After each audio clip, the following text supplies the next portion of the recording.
I have seen a lot of spinning tops linked by young masters, but this is the first time I have seen a gear-linked spinning top. This video brings you a hallucination of Love X. The new product explosion is a brand new. The master is the designer. You may not have heard of this person, but you must have heard of his work. That's right, he designed this antique iron. We put these two products together. Are they quite similar in style? This blast has already begun to make noise. The tone is relatively high. Say that the recent gyrosphere circle is starting to decline. There is no innovative way to play, so I named it blasting. It is to make a little breakthrough in the circle. That's a good idea. But does it work? Let's take a look. The first is the appearance. This spinning top is also the design of the mecha worker. There is a feeling of wearing layers of armor. Thickness 28.6 millimeters, rotating diameter 70 millimeters, weight 176 g. But I don't just install the material, just the first version of the sample. The density of titanium made of titanium alloy is about 60% of that of steel. So the weight of titanium alloy can be deduced, which is about 105 grams. It is about the same weight as our immortal flower. You can see that his three corners are the design of the warhead. There is also a magnetic small armor plate between the two warheads. This appearance was ridiculed by circle friends as a suture of spacetime bullet grooves and lobes. Not to mention, it's really similar. In general, the first impression I had of this blast was that it was very big. The design style is very distinctive. It was the same feeling I had when I saw the old iron. Both heavy and complex. There are many details that can be played. Next, let's take a look at the gameplay. No matter how fancy the appearance is, in the end, it was so full of blasting with the feeling of speaking. Can it bring breakthrough gameplay? Everyone gave me a thumbs up. Let's keep talking. The gameplay of Demolition is mainly divided into three parts. The first is the opening of armor. You can see that the three slots are retractable. The inside is absorbed with magnets. When we turn our foreheads vigorously, the warhead will pop out, which is a typical telescopic armor opening gameplay. The second is gear linkage. You can see that the inside of the picture wheel is all gears. All three warheads are connected together by gears. Turning a warhead will link. The other two warheads have a gear ring rotating on one side. This ring can drive three warheads. But when talking about these three warheads and this gear, the rings are all connected by gears. This is a very innovative way to play. It is a gap with the previous bead linkage. Or we rotate hard, and then press the gear ring with our thumb. You can make this top gradually stop, and makes a sound similar to a self-coiled chain. You can also feel the vibration caused by the friction of the gears. This gameplay is very interesting. The third is the small fake film in the middle, which is the design of a knocking board.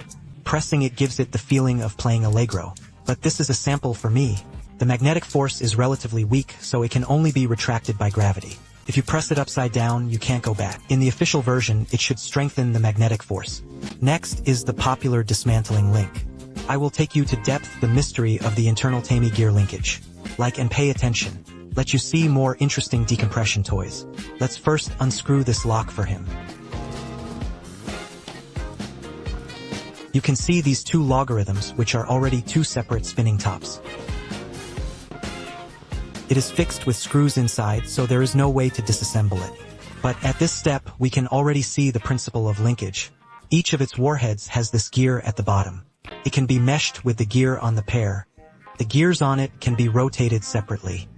So when the top turns, the gear on the pair will rotate with this egghead. But what about when we press the gear ring that comes out of this rod? We'll force the spinning top to stop. Therefore, there is also a difference between the gear rings on these two opponents. That one is inside, you can't touch it. But the other one is outside and you can touch him. But when installing, it can be installed on both sides. This has no effect, and then continue to disassemble. Let's first pinch off the screws on both sides of the frame. Okay, then we'll take all the parts apart now. In the end, there is still this tripod left, which we can't disassemble. Because these three magnetic armor pieces are all packed with special screws. If you want to take it, you can also take it off with pliers. I'm afraid it will break. I won't continue to disassemble it. That's interesting, this triple rack can actually be directly locked. After installing, it becomes a movable armor that can be removed. It's fun to play like this. So is this kind of nail opening also a way of thinking? Is there any mainstream person who can take one after another? This warhead is actually a Euro design. Let's lift this top.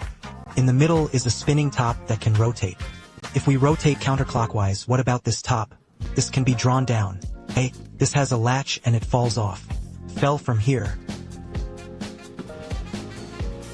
This middle can be unscrewed with a one-time screwdriver. It turns out that the bearing in the middle is fixed with a bearing lock. And he didn't use a thread. Instead, the upper and lower screw holes are used for positioning. The stick inside is connected to the top of the warhead. The other end is slightly bigger. In this case, he would be stuck in the squad lock when the armor was opened. This warhead will not fly out. Well, at this point, I have already explained the entire Euro structure. The structure is actually very complex. You see, there are two pairs of locks. This pair of locks is also a separate top. And then, there are 3 warheads. There is also such a frame in the middle. Then, it is also a separate head in this warhead. So it's equivalent to saying that it's all together. 1, 2, 3, 4, 5, 6 bearings to make this head. Luo, can be said that it is quite complicated. If you don't know yet, then you can go back and study it carefully. Finally, to summarize this blasting top as a new product, it is indeed full of sincerity, very complex design and innovative gameplay can be seen. The designer has put a lot of effort into it, but there is still room for optimization in the feel. For example, when playing with fluctuations, these 3 fake films are quite good. It is suggested that some edges can be cut. Then the magnet on the warhead must be controlled. The magnetic force is too strong. It's not easy to open the armor. It's too weak. It's not easy to collect armor. These are all problems that require homework. There is still a lot of distance from the perfection of the true sword, but its design is really stunning. Putting aside the difficulty of design, the most troublesome thing is to process and assemble so many non-standard parts. Tolerance fit should also be taken into account. Presumably, the factory that blows up the comparison will keep going crazy. If you are interested in this product, you can send me a private message. After entering the car, we put forward suggestions to the designer and continuously optimized until perfection. After all, there are still a few months left before it is made, so please wait slowly. So the above is the entire content of this video. Thank you for your 3-in-a-row support. I'm Japanese, and I'll take you to understand the fun and interesting world of EDC. See you next time, bye bye.